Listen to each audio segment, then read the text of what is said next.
Assalamualaikum warahmatullahi wabarakatuh. Jumpa lagi dengan saya Mishat. Hari ini kita melanjutkan materi tentang sumber daya alam bagian 2. Bagaimana kabar kalian? Baik-baik semua kan? Alhamdulillah. Kemarin kita sudah bicara tentang pengertian sumber daya alam dan berbagai jenis sumber daya alam, baik itu kehutanan dan sebagainya.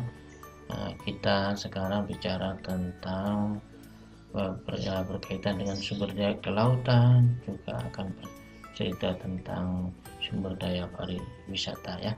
Namun lebih jelasnya kita lihat apa yang kita pelajari pada pertemuan kali ini ya. Nah, kompetensi dasar sama dengan kemarin di bagian 1, yaitu masih menganalisis sebaran dan pengelolaan sumber daya kehutanan, pertambangan, kelautan, dan pariwisata sesuai prinsip-prinsip pembangunan berkelanjutan. Nah, tujuan pembelajaran kali ini adalah siswa, yaitu kalian dapat memahami potensi dan persebaran sumber daya alam kelautan ya di Indonesia.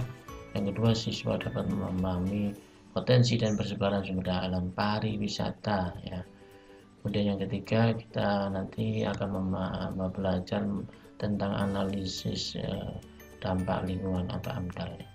Kemudian memahami tentang pemanfaatan sumber daya alam dengan prinsip pembangunan berwawasan lingkungan. Oke ya. Gimana? Sudah siapkan ya? Kita pelajari yang pertama adalah tentang potensi dan persebaran sumber daya alam kelautan ya. Ingat, laut kita sangat luas ya, di mana 70% wilayah Indonesia adalah laut. Hanya 30% saja daratan di Indonesia. Jadi Indonesia memiliki laut yang luas dengan potensi sumber daya kelautan yang sangat kaya. Ekosistem laut Indonesia antara lain mencakup hutan mangrove, terumbu karang, dan padang lamun. Ya, ini yang kita bahas hanya 3 saja, itu tentang mangrove, terumbu karang, dan padang lamun. Ya, potensi yang lain sudah dibahas di pertemuan sebelumnya ya, terutama pada saat kita membahas tentang potensi geografis Indonesia. Masih ingat kan ya? Potensi laut Indonesia tersebar dalam 18 ecoregion ya. Nanti ya, 18 ecoregion juga sudah kita bahas di dalam pertemuan tentang potensi geografis Indonesia ya. Dibuka lagi video saya ya. Nah, nanti kita sentilanya 4 ecoregion aja ya, yang sebagai 4 ecoregion yang besar saja, yang lain-lain nanti sudah kita jelaskan di video sebelumnya. Oke. Nah, ini jenis-jenis sumber daya alam kelautan itu yang sudah saya bahas tadi, ada 3 ya yang dibahas untuk hari ini. Yang pertama adalah hutan mangrove ya.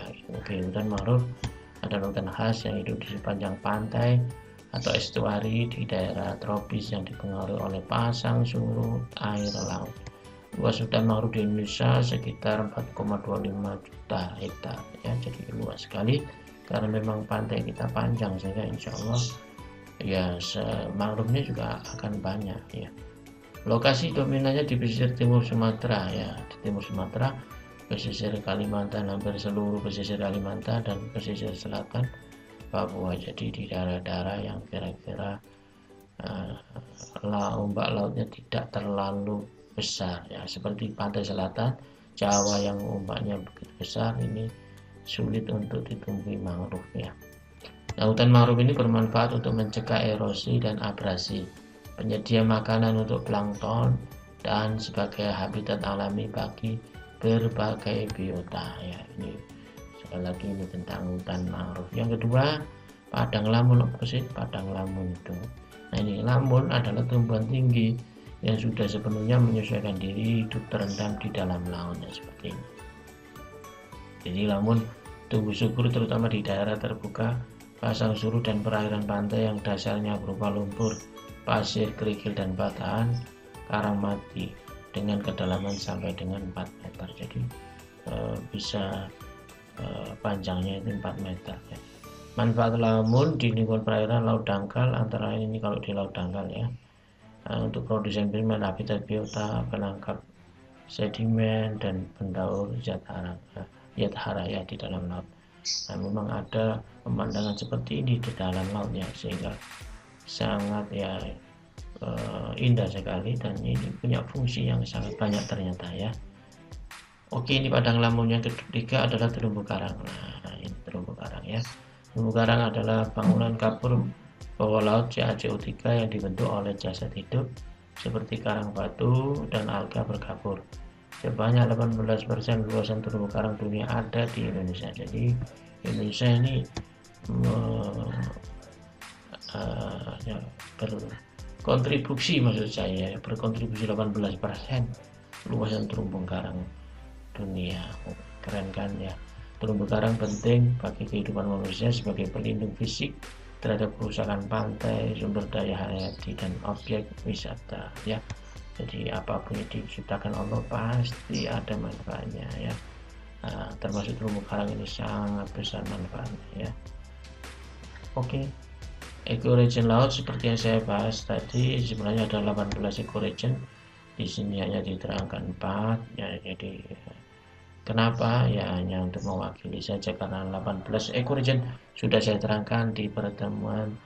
Lihat video tentang potensi geografis Indonesia di awal-awal bab awal mata pelajaran di kelas 11. Oke ya. Ya, kita bahas Samudra India, Laut Natuna ya, Selat Malaka, dan Selat Kalimata ya. Nah, ini di mana ya? Laut Natuna jelas di perbatasan dengan Laut Cina Selatan. Samudra India jelas ya, yaitu di selatan Jawa ya, berbatasan dengan Australia. Selat Malaka yaitu ya berbatasan dengan Singapura, Malaysia. Kalau Kalimantan antara Kalimantan dan Sulawesi, betul lah. Antara ya di sana ya, di Kalimantan ya. Oke, ini Selat Kalimantan. Nah, kita sekarang ke potensi dan persebaran sumber daya pariwisata ya. Kalau tadi tentang kelautan, maka pariwisata Indonesia tidak kalah pentingnya. Kita lihat potensi persebaran pariwisata. Ingat, pariwisata merupakan sektor yang paling potensial mendatangkan devisa. Selain itu, pariwisata juga paling mudah menciptakan lapangan kerja. Di lingkungan negara-negara ASEAN, peringkat daya saing pariwisata Indonesia berada di urutan keempat. Di ASEAN, kita masih kalah dengan Singapura, Malaysia, Thailand ya. Potensi pariwisata Indonesia diantaranya wisata alam, budaya, dan buatan. Ya, alhamdulillah nomor 4 ya. Berarti kita bersyukur, insya Allah ditambah nanti bisa nomor 1 ya. Yang penting pariwisatanya tidak sampai mengganggu iman dan Islam kita. Ini kan versi Madrasah Aliyah ya. Oke.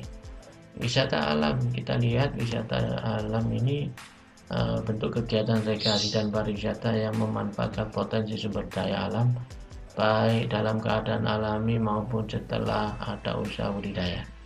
Nah, daya tarik wisata ini berupa keanekaragaman dan keunikan lingkungan alam. Hal ini terdapat baik di wilayah perairan, laut maupun daratan. Ingat, Indonesia ini alamnya sangat indah, sehingga akan banyak sekali wisata alamnya. Ini Lombok, saya juga pernah sini. Gunung Bromo ya juga kita pernah ke sini. Kalau Lembang ini mungkin lewat saja. Ini juga demikian ya. Kalian kan sudah pernah ke tempat ini semua kan? Nah, kalau saya masih 2, yang lain masih lewat. Oke, ini wisata alam ya. Kemudian wisata budaya. Apa itu wisata budaya? Adalah perjalanan yang dilakukan untuk memperluas pandangan hidup dengan cara mengunjungi tempat lain atau keluarga untuk mempelajari keadaan rakyat, kebiasaan dan adat istiadat mereka, dan cara hidup mereka, serta kebudayaan dan seni mereka. Wisata budaya antara lain mencakup wisata warisan budaya dan sejarah, wisata belanja dan kuliner, serta wisata kota dan desa. Jadi budaya ini ya kita lihat ya seperti buatan manusia itu ya. Nah, kalau ini disebut wisata budaya gak cocok ini wisata alam ya. Mungkin kalau tanah Toja oke lah, ada rumah di sini ya. Nah, kebun stroberi ini mungkin ya kebun ya buatan manusia.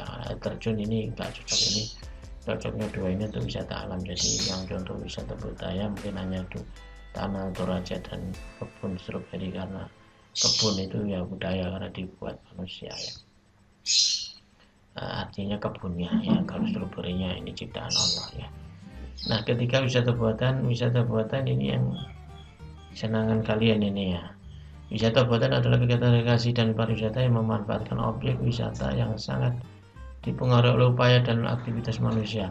Wisata buatan mencakup wisata meeting, insentif, convention, wisata olahraga, dan wisata terintegrasi.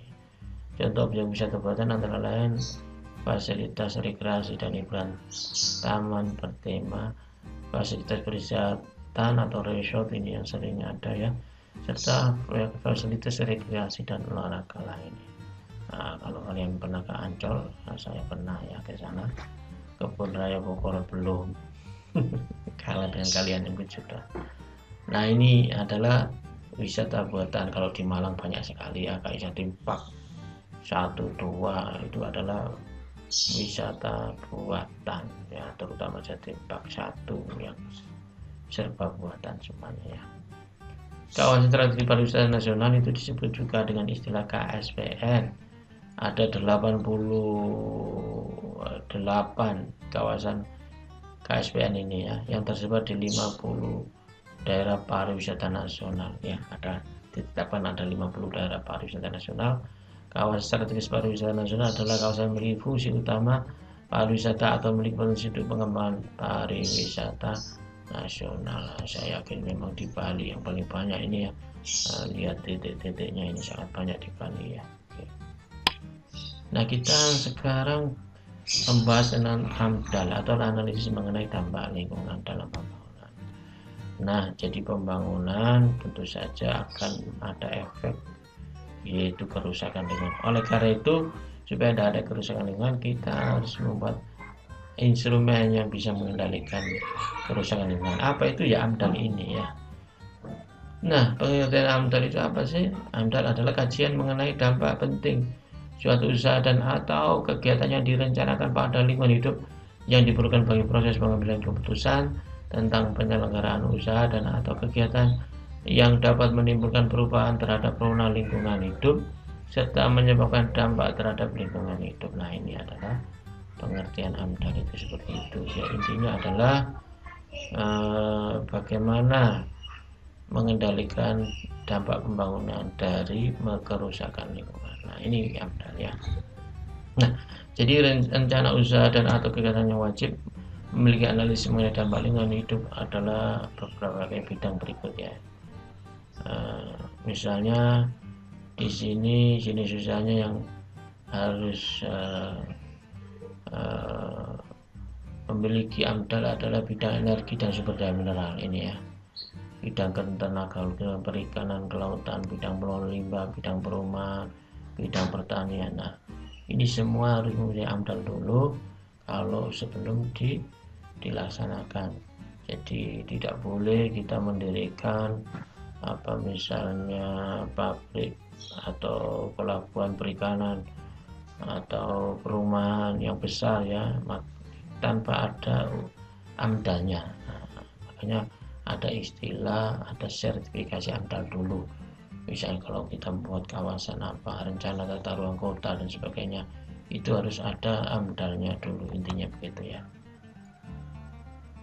Termasuk ini dalam reklamasi lahan juga harus ada AMDAL-nya. Ingat kasus di Jakarta yaitu reklamasi pantai itu dihentikan karena memang AMDAL-nya belum ada ya. Nah, sehingga harus dihentikan walaupun sudah dibangun banyak pulau buatan di sana ya.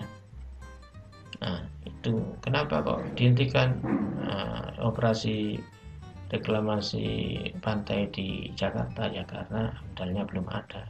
Nah, inilah pentingnya AMDAL sampai seperti itu ya. Nah, dokumen AMDAL menjadi dasar penetapan keputusan kelayakan lingkungan hidup. Dokumen AMDAL itu terdiri dari apa saja? Nah, ini. Yang pertama adalah pengkajian mengenai dampak rencana usaha dan atau kegiatan. Jadi ada kajian mengenai kalau kita mau mendirikan ini bagaimana dampaknya ya. Yang kedua, evaluasi kegiatan di sekitar lokasi rencana usaha dan atau kegiatan. Jadi apa evaluasi kegiatan di sekitar lokasi itu seperti apa. Saya pernah ikut di proyek seperti ini, itu waktu proyek replacement di Kota Beda di daerah Malang. Itu juga ada UPL UKL-nya, jadi upaya pelestarian lingkungan dan upaya pengelolaan lingkungannya itu juga bagian dari AMDAL. Itu sampai melihat bagaimana efek dari membangun itu dengan warga di sekitarnya. Nah, itu dilihat dan diantisipasi ya. Kalau bisa masyarakat dilibatkan di dalam kegiatan proyek yang ada. Jadi seperti itu.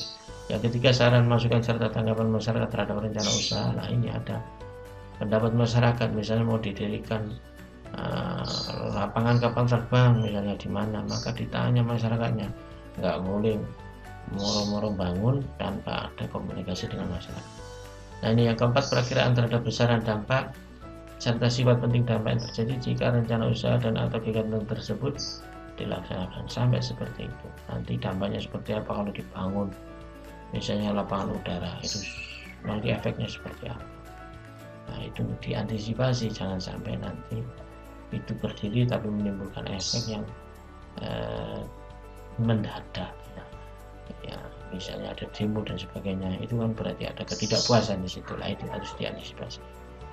Nah, evaluasi yang kelima adalah secara holistik terhadap dampak yang terjadi untuk menentukan kelayakan dan atau ketidaklayakan lingkungan hidup. Nah, ini jadi lingkungan hidup di sekitar proyek itu harus diperhatikan, jangan sampai nanti ada proyek itu mengganggu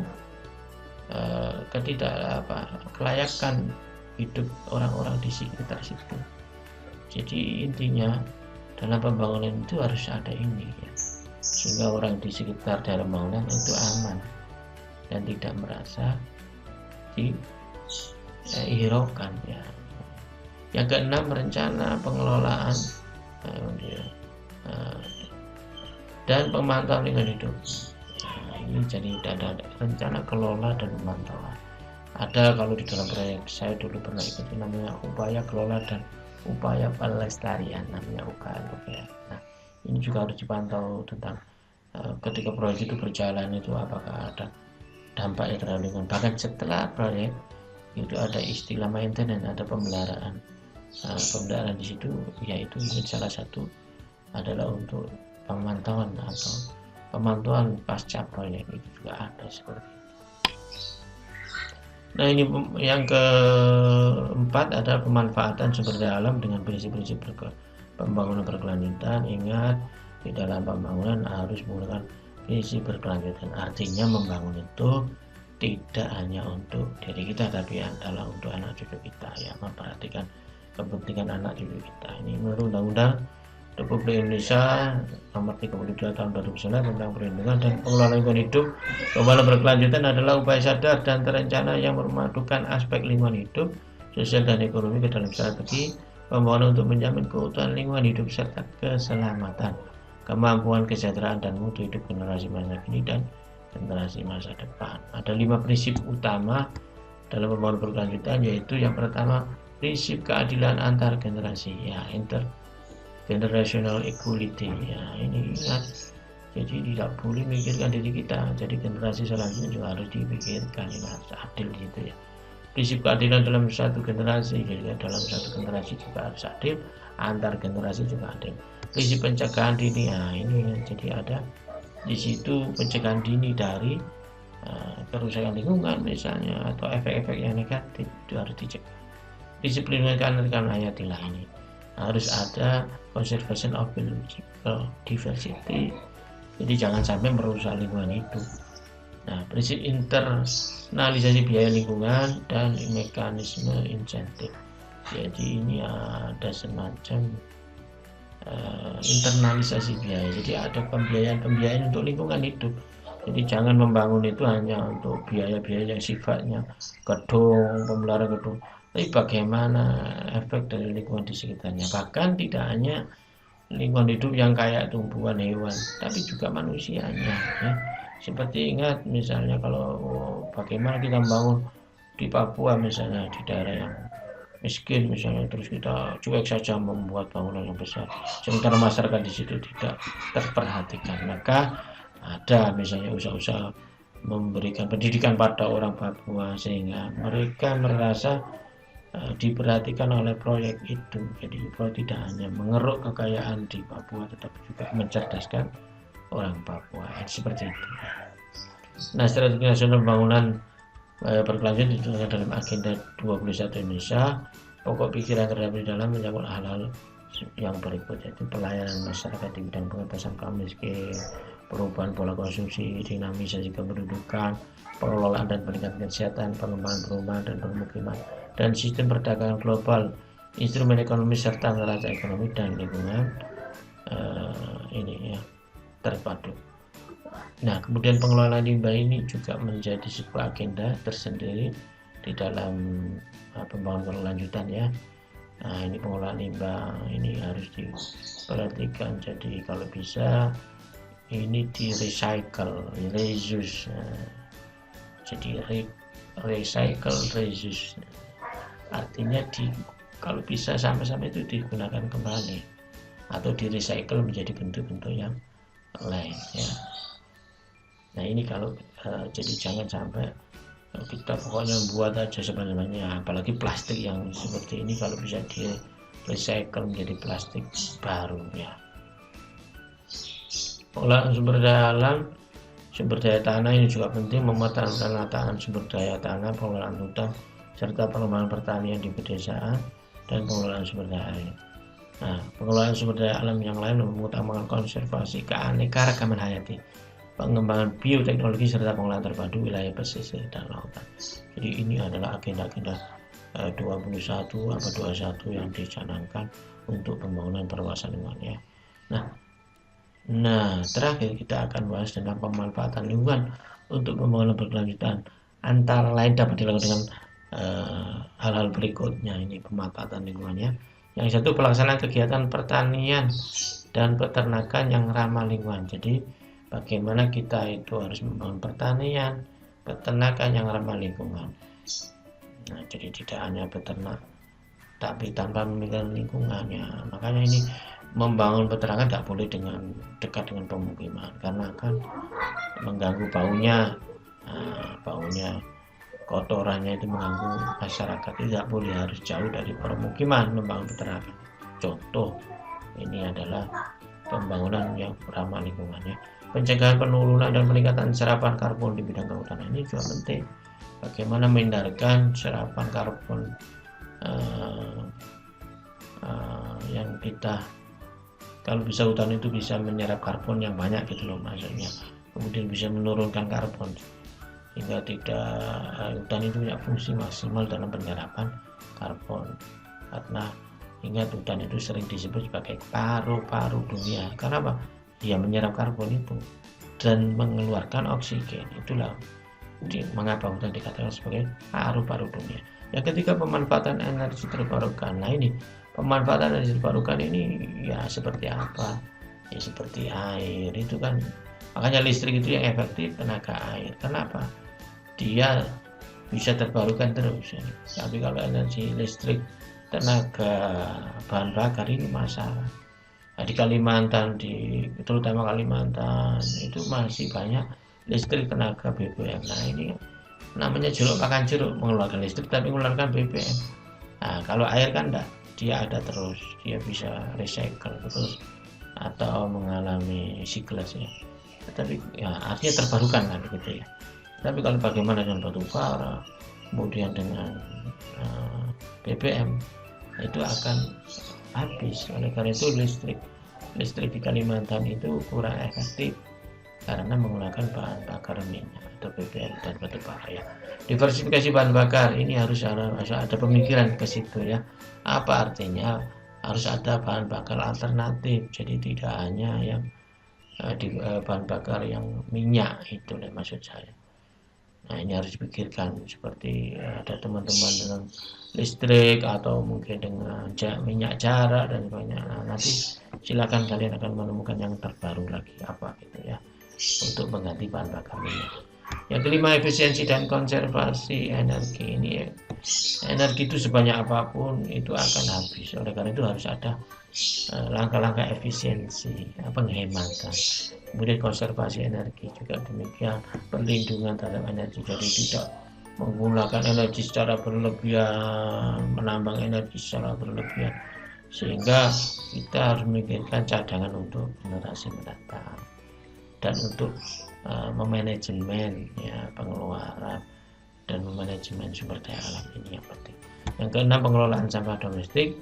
Nah, sampah domestik itu apa? Ya, sampah rumah tangga bisa. Jadi, kalian pikirkan sampah rumah tangga itu termasuk harus dikelola dengan baik. Sehingga tadi ada recycle, ada reuse dan reduce ya.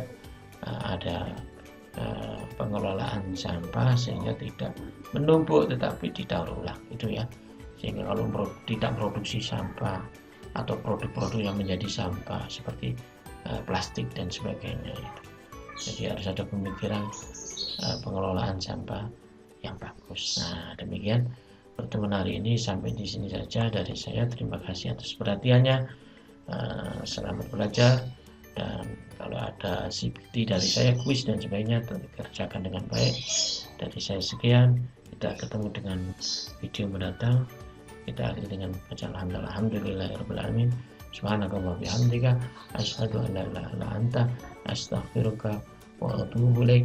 Assalamualaikum warahmatullahi wabarakatuh.